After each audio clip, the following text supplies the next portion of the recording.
A cold February wind blew across Red Square during Andropov's funeral. Members of the Politburo standing on the podium of the mausoleum wrapped themselves in heavy winter coats. Among them was the new General Secretary, Konstantin Chernenko. He was 72 years old, but he looked much older. Every word came with visible effort, his breathing was labored, and he needed the help of security guards to climb the low steps to the podium. The country, accustomed to seeing its leaders aging but still strong, watched with amazement at the physical frailty of the new ruler. His severe emphysema and heart problems were no state secret. Rather, they were an open secret. Illness became his constant companion, dictating his work schedule and determining his very presence in political life. He spent most of his short reign not in his Kremlin office, but in the Central Clinical Hospital or at his heavily guarded dacha. Important documents were brought to him there. Politburo meetings were held with an eye on his health. This created a strange, almost surreal picture. A huge nuclear power, occupying 1/6 of the land, was ruled by a man who struggled for every breath. His rare public appearances only exacerbated this impression. Footage of him struggling to award medals to cosmonauts or reading a speech from a piece of paper, gasping for breath after every sentence, was broadcast around the world. The climax came during the elections to the Supreme Soviet of the USSR, when Central Television showed a report of how a ballot box was brought to the General Secretary's hospital room. This was not just a demonstration of one man's frailty. It was a metaphor for the state of the entire system.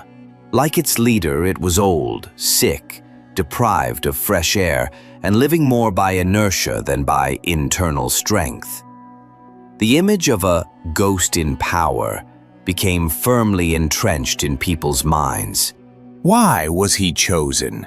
To understand this, we need to go back a year, to the time of Yuri Andropov's rule. The former head of the KGB, upon coming to power, launched a harsh and, for many, unpleasant campaign to restore order. The fight against corruption, high-profile cases against the trade mafia, checks on labor discipline, when police patrols could stop a person during working hours in a shop or cinema and demand explanations. All this shook up a sleepy society. But it frightened the party nomenclature even more.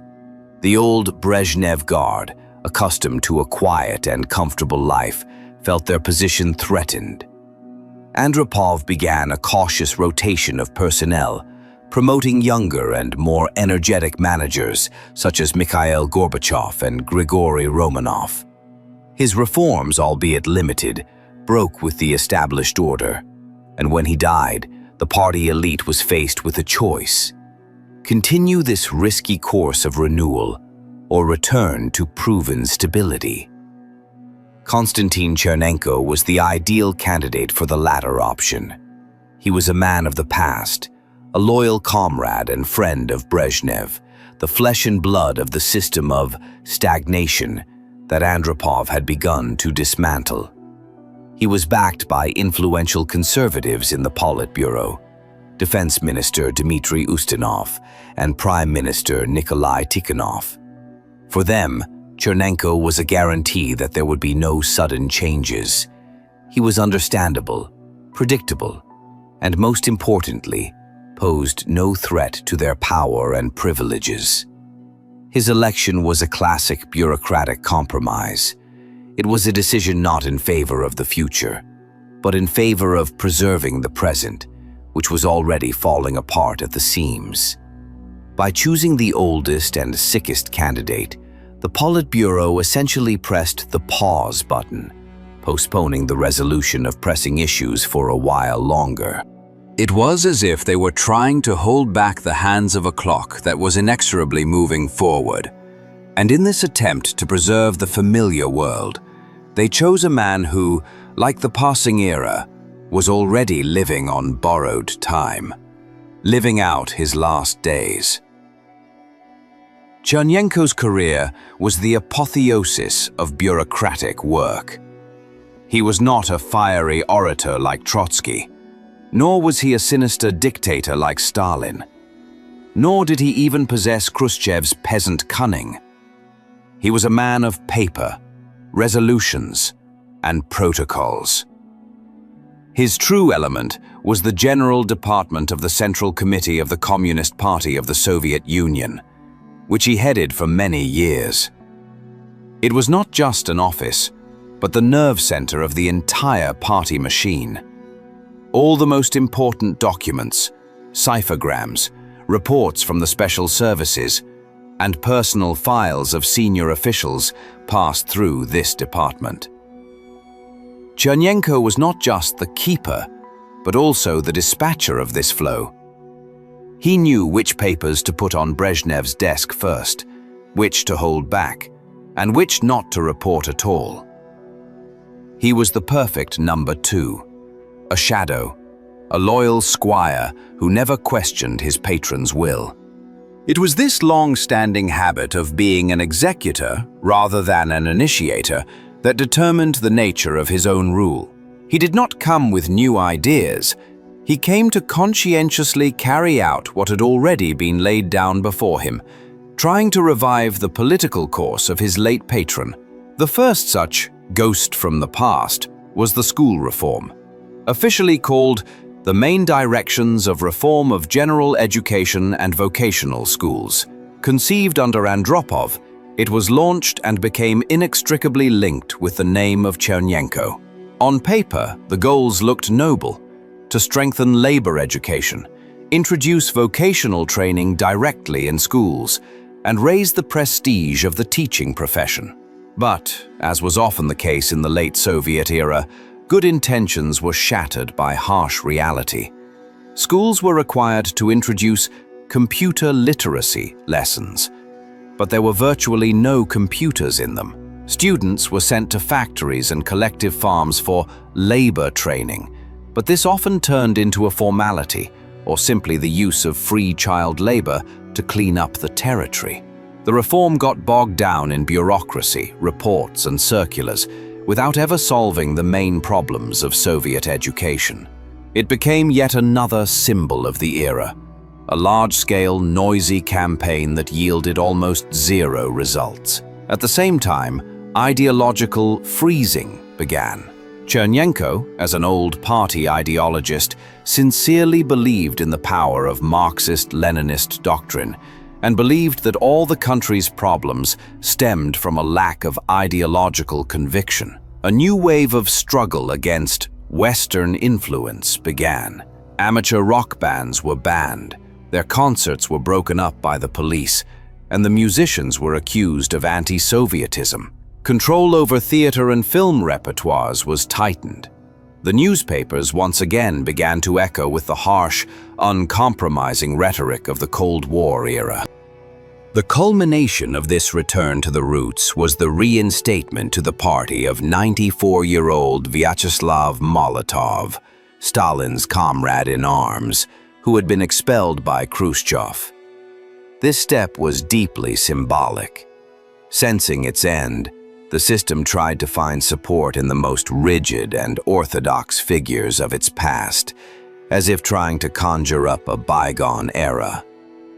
On the international stage, Chernenko's rule became a time of missed opportunities and death confrontation. The dialogue with the West, which had barely begun under Andropov, was completely shut down. The Soviet Union responded with a boycott of the 1984 Summer Olympics in Los Angeles. This was a mirror response to the American boycott of the 1980 Olympics in Moscow, but it looked like a gesture of despair and resentment. The country isolated itself, depriving its athletes, who had been training for 4 years, of a chance to win, and its citizens of the opportunity to see a world-class sporting event. Relations with the United States were frosty. President Ronald Reagan continued his tough policy, calling the USSR an evil empire while Soviet propaganda responded with caricatures and accusations of militarism. No attempts were made to find common ground, start disarmament talks, or defuse the situation. The Kremlin spoke in the language of old, memorized formulas, failing to notice that the world was changing and required greater flexibility. Within the country, attempts to create an image of the new General Secretary as a wise and active leader looked particularly pitiful against the backdrop of his physical condition. The propaganda machine worked by inertia, publishing collections of his speeches and articles that no one read. His biography, hastily written and published in millions of copies, was full of standard phrases about a loyal Leninist and an outstanding figure. But the people saw something else. People passed around jokes that played on the leader's frailty. How does the Chernenko era differ from the era of stagnation? Before there were eyebrows, now there are dentures. Or, a Politburo meeting. Chernenko enters and says, "Who said I run the country on autopilot? I can't even walk without pilots." This black humor was a defensive reaction by a society that felt the absurdity of what was happening. The country was formally ruled by a man whose main daily achievement was simply to live to see the evening. Meanwhile, behind the scenes, a struggle for the future inheritance was already underway. Young and ambitious members of the Politburo, primarily Mikhail Gorbachev, understood that Chernenko's rule was only a short respite. They used this time to strengthen their positions and place their people in key posts. Gorbachev, who was responsible for agriculture, traveled extensively around the country, communicating with people and shaping his image as an energetic and modern leader, in stark contrast to the aging General Secretary. The old guard, who had bet on Chernenko, miscalculated. They thought they were buying themselves time and stability, but in fact, they only created a power vacuum that inevitably had to be filled with something new. Even nature seemed to play along with this drama. The winter of 1984-1985 was unusually harsh. Severe frosts paralyzed the country, heating pipes burst, and trains stopped running. This physical paralysis of nature coincided in an amazing way with political paralysis. The country froze, frozen like its leader, whose life was now being sustained mainly by the efforts of doctors from the 4th Main Directorate of the USSR Ministry of Health. Konstantin Chernenko's last public appearance turned into a tragic farce. At the end of February 1985, television showed a report about his participation in the elections to the Supreme Soviet of the RSFSR. The footage was shot in the hospital. Pale and emaciated, he struggled to reach the ballot box. His hands were shaking so badly that he could not get the ballot into the slot. One of his assistants discreetly nudged his hand.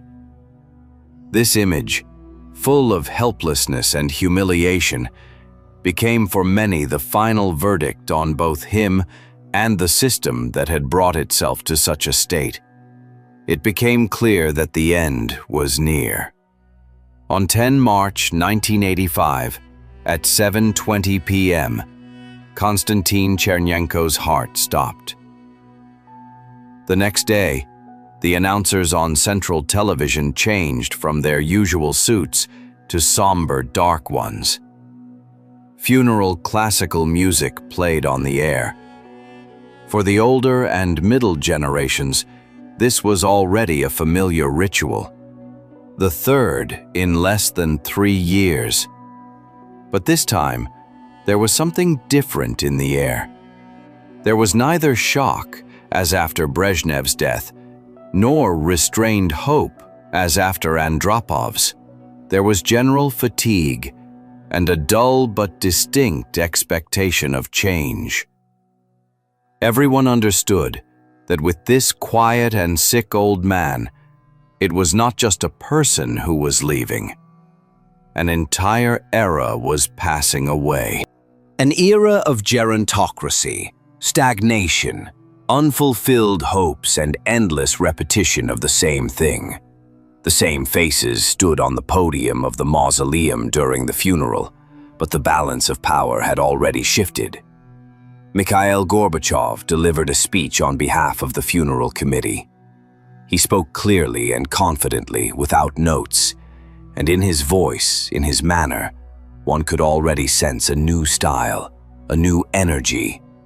The country watched him with bated breath. The ghost of the old regime had finally dissipated over the snow-covered Red Square, giving way to the winds of change that would soon turn into a hurricane, capable of sweeping away everything that had seemed eternal and unshakable.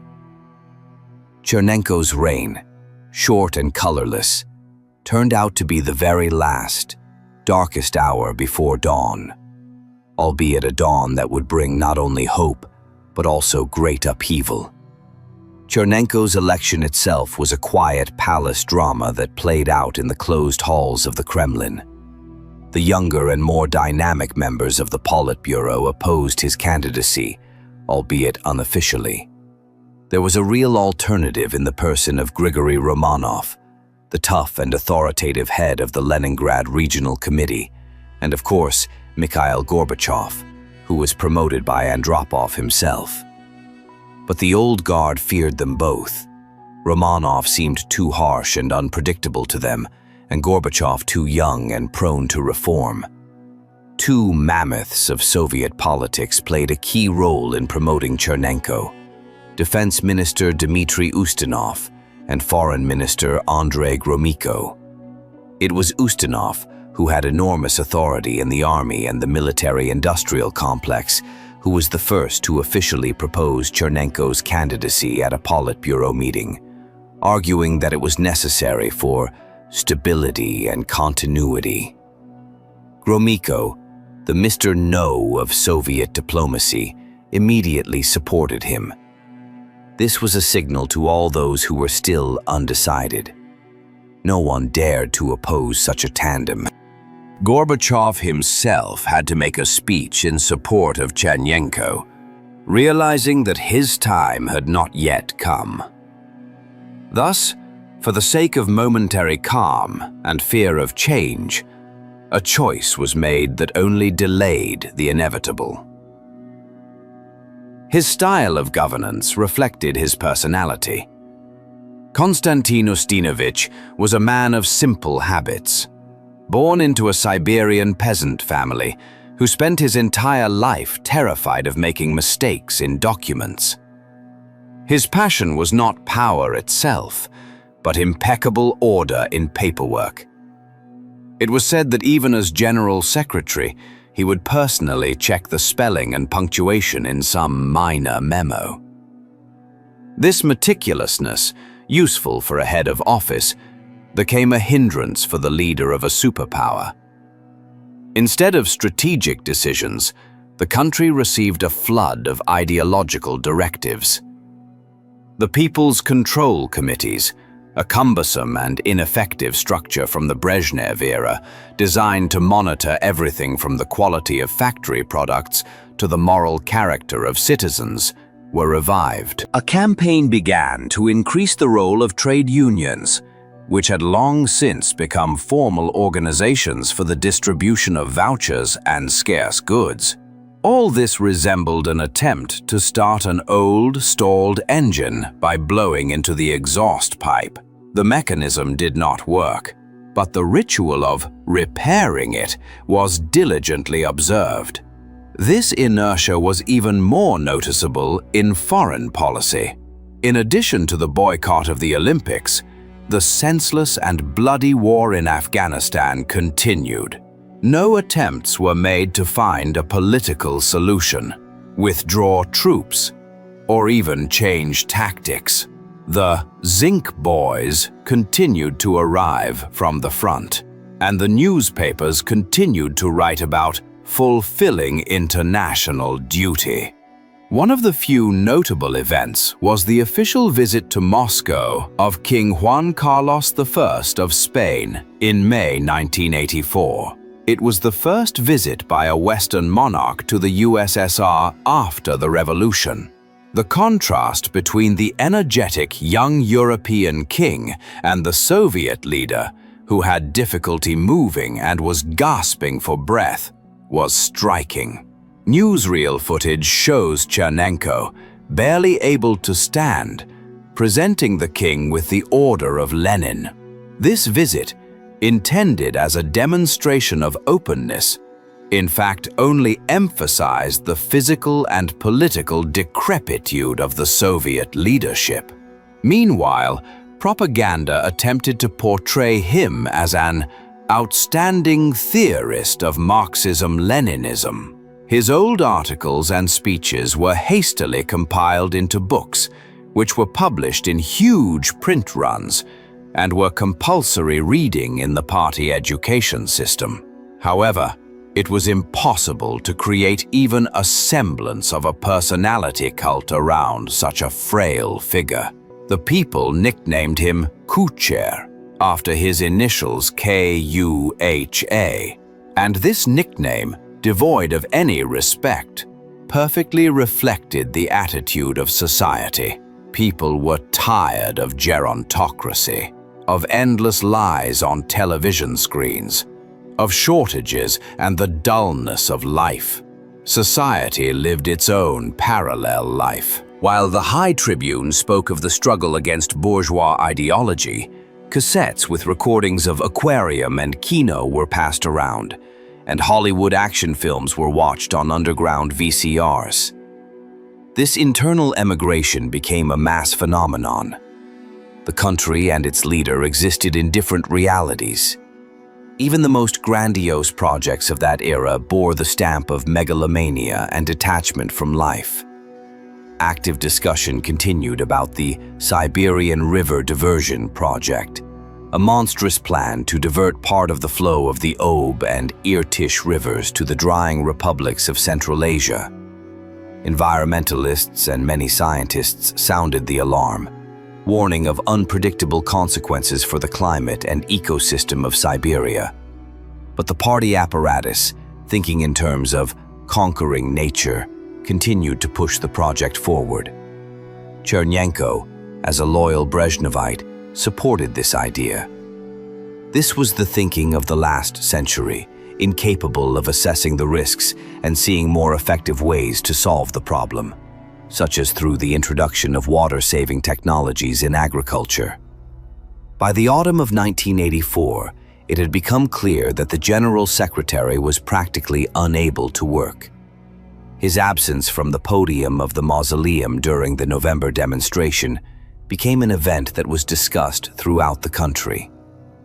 For the first time in the history of Soviet power, the leader of the state had missed the main ideological holiday. The official version was that he had a cold, but no one believed it. In fact, the country was ruled by a collective leadership where each member of the Politburo was responsible for his own area. Gorbachev chaired the meetings of the Central Committee Secretariat. Gromyko was in charge of foreign policy, and Ustinov was in charge of defense. The system operated on autopilot, awaiting the outcome. The last months of his life were painful. Doctors did everything they could, but the disease progressed. There is evidence that he tried to chair one of the last Politburo meetings in February 1985 from his hospital room via a telephone connected to a loudspeaker in the meeting room. The country's top leaders listened to a weak, intermittent voice coming from the speaker. It was the apotheosis of absurdity, the final scene in a drama of decline. The ghost of power tried to rule, no longer having the physical strength to do so. It was not just a reign, it was a public, year-long decline, watched with bated breath by the entire planet. Chernenko's death came as no surprise to anyone. It was a logical and long-awaited conclusion. When his death was announced on radio and television, many felt relief rather than grief. It was a feeling of the end of a long winter, a premonition of spring. The series of funerals that had become a symbol of the early 1980s had finally come to an end. The race on gun carriages was replaced by a period that would come to be known as perestroika. And although no one could have imagined at the time what grandiose and tragic events it would bring, everyone understood one thing. The era of ghosts was over. The country was on the threshold of something completely new. And the figure of Konstantin Chernenko, the last General Secretary of the Old Guard, remained forever in history as a symbol of that death, timeless pause, after which the pendulum of history swung back with devastating force.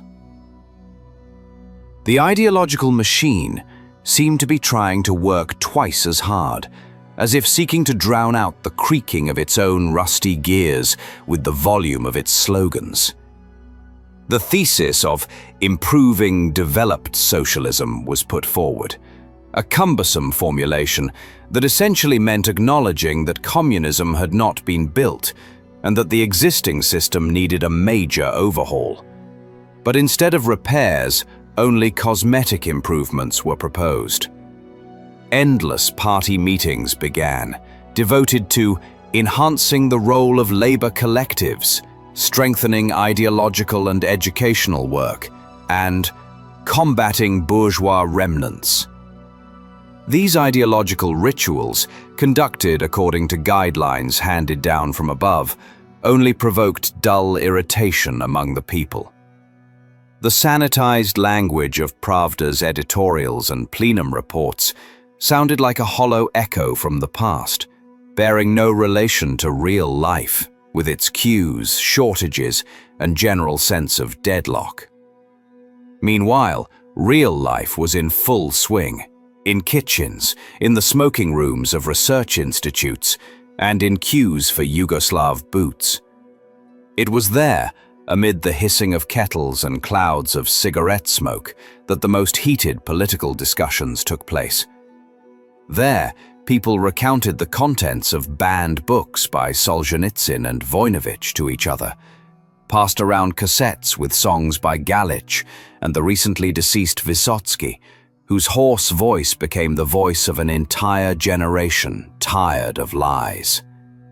Films were released that managed to break through the censorship barriers and talk about important issues.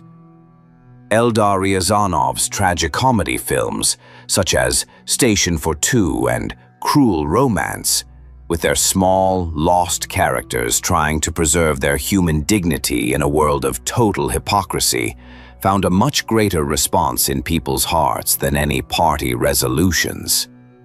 It was a world of parallel culture that existed in spite of, not because of, official ideology, and its strength lay in its sincerity. Meanwhile, the country's economy was sinking deeper and deeper into the quagmire of stagnation. The word shortage became the buzzword of the era. Not only delicacies disappeared from the shelves, but also the most basic goods: toilet paper, washing powder, butter. The phenomenon of sausage trains, when residents of neighboring regions traveled to Moscow to stock up on food, reached its peak. The black market flourished, as did a system of blotny connections and special distributors for the nomenclature, which further exacerbated social stratification and feelings of injustice. Against this backdrop, the arms race continued, consuming the lion's share of the national budget. Huge sums were invested in the production of tanks and missiles, while civilian industry lagged hopelessly behind the West, producing low-quality goods that no one wanted to buy. The Soviet Union increasingly resembled a colossus with feet of clay. Its formidable military facade concealed a dilapidated and inefficient economic structure. Chernenko himself, being a product of this system, could not offer any new solutions. His own published works, which were compulsorily distributed to libraries, were the most striking example of a stilted, lifeless style. They were collections of speeches and articles written in dry, bureaucratic language, full of endless repetitions and general phrases. Reading them was physically difficult. There was not a single lively thought or original idea in them. They were the quintessence of party newspeak, created not to explain, but to hide the absence of meaning. And this contrast between the dead language of power and the living language of kitchen conversations, full of irony and pain, was perhaps the most accurate diagnosis of the era. When the end came, the system, paralyzed during the General Secretary's lifetime, demonstrated surprising speed. The Politburo meeting that decided the fate of the country for years to come took place the very next day after Chernenko's death. Andrei Gromyko played a key role in it.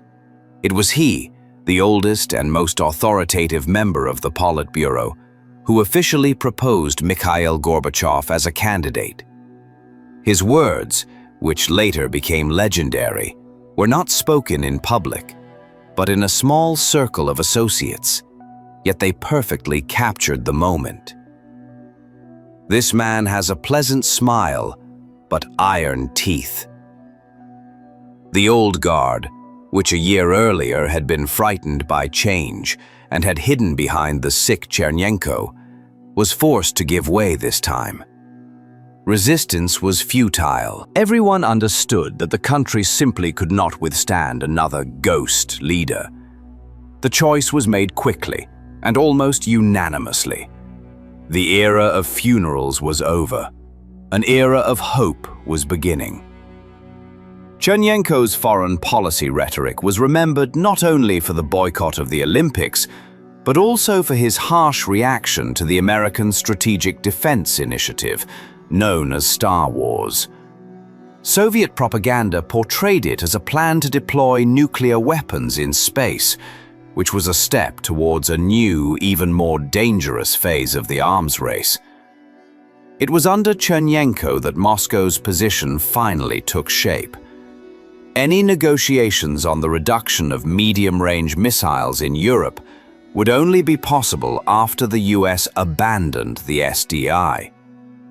This uncompromising stance, inherited from Andropov, led the dialogue to a dead end. Domestically, one of the few notable, albeit controversial, decisions was to step up the fight against parasitism. Laws were tightened, and the police were given more powers to check the documents of people loitering during working hours. This measure, like the school reform, was more an imitation of vigorous activity than a real solution to the deep economic problems that had given rise to hidden unemployment and a decline in work motivation. Chernenko went down in history as the last ghost of Soviet power, a figure whose short and painful reign marked the end of an entire era. His legacy is a reminder of how the system was able to stay afloat, even in the most difficult times. But its inability to